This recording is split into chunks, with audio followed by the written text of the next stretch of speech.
We're hearing this epithet, invective, smear, slander, Nazi, Nazis, Hitler, all the time now. We're accustomed to it as conservatives. It seems almost every time there was a Republican president in office, the left smeared him as a Nazi. Mostly it's from the left. They call everyone Hitler. They've called Trump every aspect of Hitler a Nazi.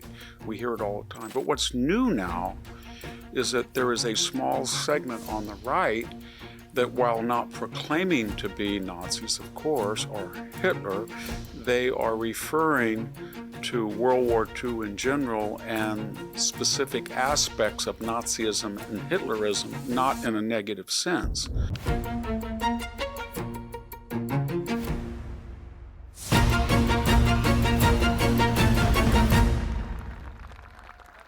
America is going through a higher education transformation where students are realizing that what they want and need is a place that doesn't stifle their intellectual freedom. Standing out among the few graduate programs that value viewpoint diversity is Pepperdine's University School of Public Policy, where I've taught the last 2 years. Their Masters of Public Policy is both applied and practical, preparing the next generation of leaders to participate in government agencies, the business sector, and think tanks. Pursue your MPP at Pepperdine. Daily Signal listeners qualify for an automatic 50 to 75% tuition scholarship and can learn more at go.pepperdine.edu/Daily Signal. It's go.pepperdine.edu/Daily Signal. Hello, this is Victor Davis Hanson for the Daily Signal. We're hearing this epithet, invective, smear, slander, Nazi, Nazis, Hitler, all the time now.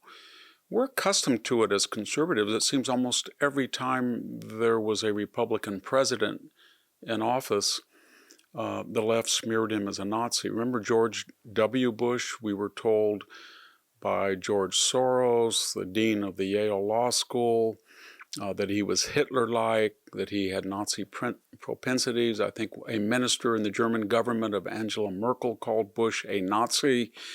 And now with Trump, we hear that slander even more. What are Nazis? Nazi is referring to a political party between 1920 and 1945, just 25 years, that in the ashes of the defeat of World War I and the Great Depression, it played on the fears of Germany, and it created something called the National Socialist German Working Party, Nazi. That's the abbreviation. And its aim was to substitute nationalism and race for class so they could compete effectively with the communist socialists. So they didn't say we're not socialists. They said we are socialists, but we're national socialists, and we are essentially a big union of German workers.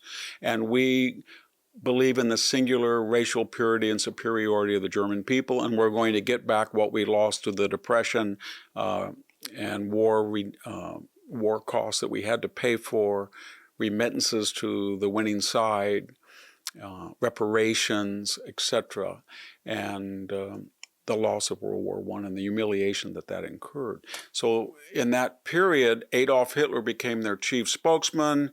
He convinced the German people to go to war.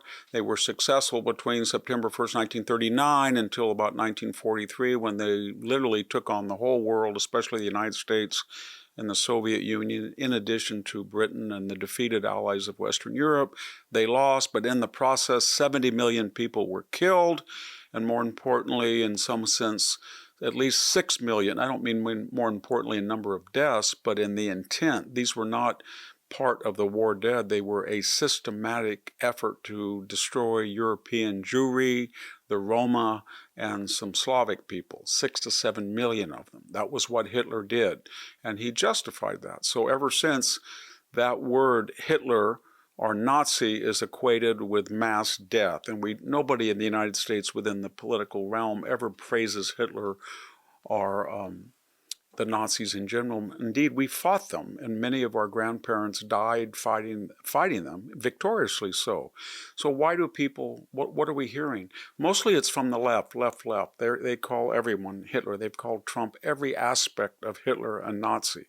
We hear it all the time. But what's new now is that there is a small segment on the right that while not proclaiming to be Nazis, of course, or Hitler, they are referring to World War II in general and specific aspects of Nazism and Hitlerism, not in a negative sense.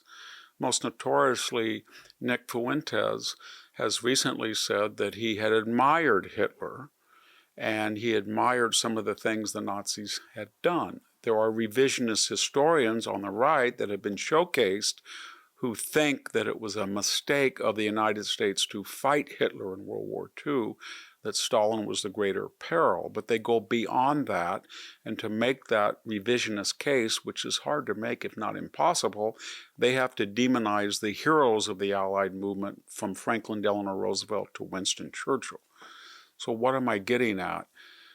For the first time in all of our lives, we are seeing people openly, overtly, not very many, but they have a larger audience, it seems, every couple of months who defend Nazism and the horrors that followed from Adolf Hitler's career.